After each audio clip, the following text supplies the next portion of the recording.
ଶ୍ରୀ ଶ୍ରୀ ଠାକୁର ଅନୁକୂଳ ଚନ୍ଦ୍ରଙ୍କ ଚରଣରେ କୋଟି କୋଟି ପ୍ରଣାମ। ସତ୍ୟାନୁସରଣ।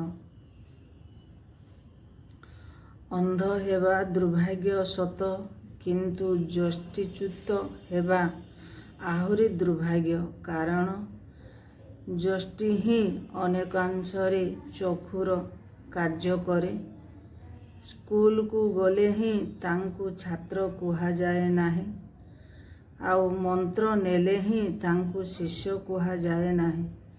ହୃଦୟଟିକୁ ଶିକ୍ଷକ ବା ଗୁରୁଙ୍କ ଆଦେଶ ପାଳନ ନିମିତ୍ତ ସର୍ବଦା ଉନ୍ମୁକ୍ତ ରହିବାକୁ ହୁଏ। ଅନ୍ତରରେ ସ୍ଥିର ବିଶ୍ୱାସ ଆବଶ୍ୟକ।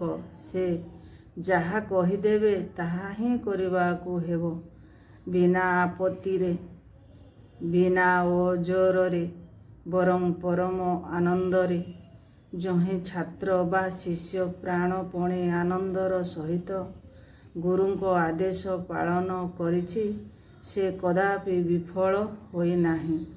ଶିଷ୍ୟର କର୍ତ୍ତବ୍ୟ ପ୍ରାଣପଣେ ଗୁରୁଙ୍କ ଆଦେଶ କାର୍ଯ୍ୟରେ ପରିଣତ କରିବା, ଗୁରୁଙ୍କୁ ଲକ୍ଷ୍ୟ କରି ଚାଲିବା।